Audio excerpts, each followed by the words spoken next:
Magandang araw mga MamaDiskarte. Ngayon ay gagawa tayo ng puto balanghoy.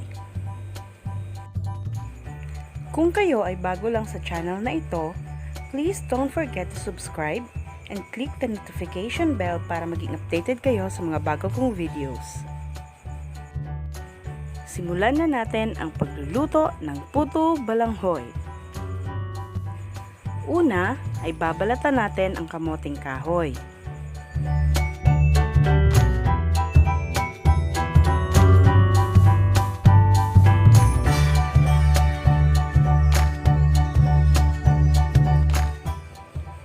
Siguraduhin lang po lamang natin na hindi lang po yung brown na balat ang natatanggal. Tanggalin din po natin yung ikalawang layer ng balat niya, yung puti na makapal.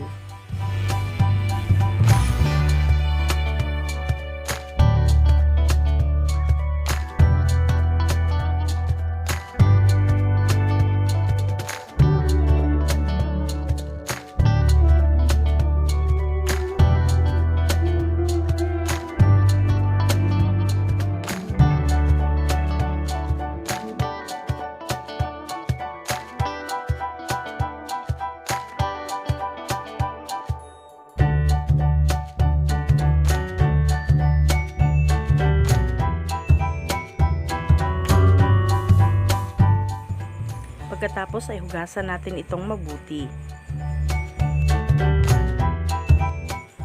Ang next step naman po natin ay gagadgarin na natin ang kamoteng kahoy. Kung wala po kayong gadgaran ay pwede po kayong gumawa ng tulad nito. Aluminum lang po ito na pinutasan gamit yung pako. Pagkatapos ay ginawan po siya ng frame na gawa sa kahoy.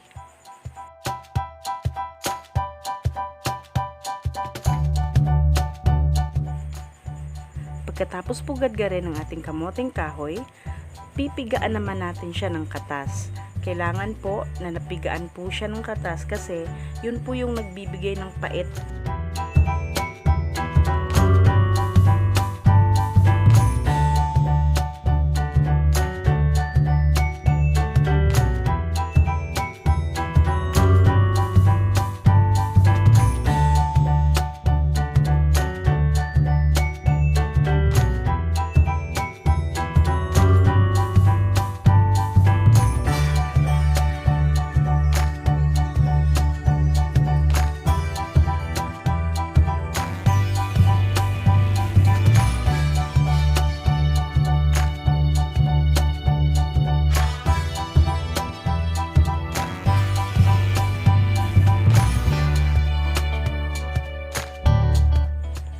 Make sure lang din po na walang buo-buo ang ating kamoteng kahoy.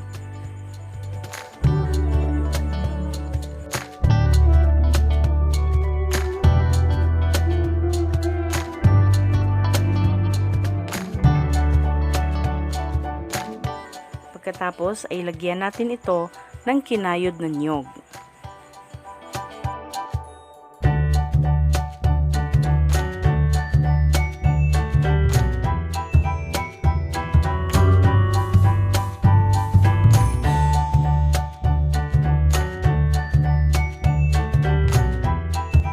Lagyan na rin natin ito ng asukal.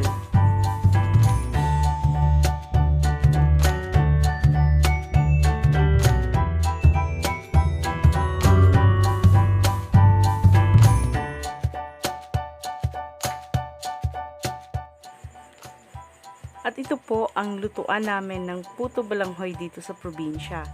Kumuha lang po kayo ng malaking lata, bubutasan niyo po yung takip, tapos lalagyan ito ng tubig, pakukuluin, at dito naman natin ipapatong yung hulmahan ng ating puto balanghoy na galing lang din po sa mga lata ng evap or condensed milk na maliliit. Bubutasan po yung puwet nun, pagkatapos ay yan, lalagyan natin ng asukal. Yun yung magiging toppings ng ating puto.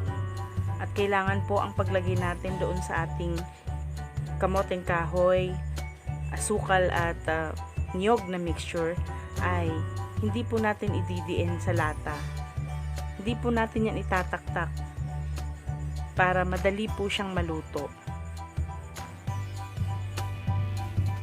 So ayan, pag kumulo na ang ating tubig, pwede na nating ipatong sa ibabaw yung ating puto.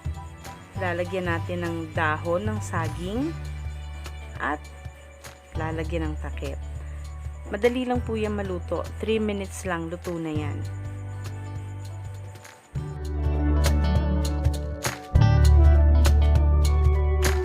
Mas mainam po kung dalawa yung lata na hulmahan ninyo para may mailalagay kayo kaagad pagkaluto ng isa.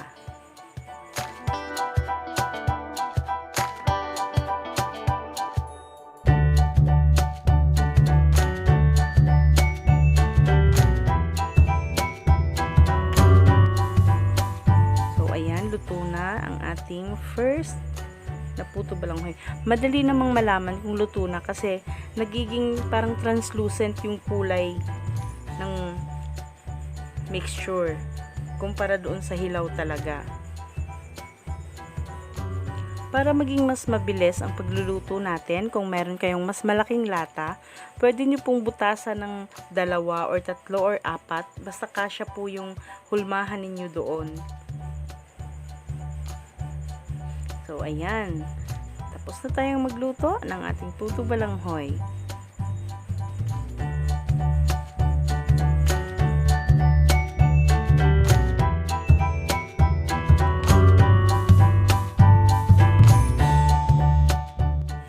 Maraming salamat sa panonood at sana ay may natutunan kayo mga Mama Diskarte.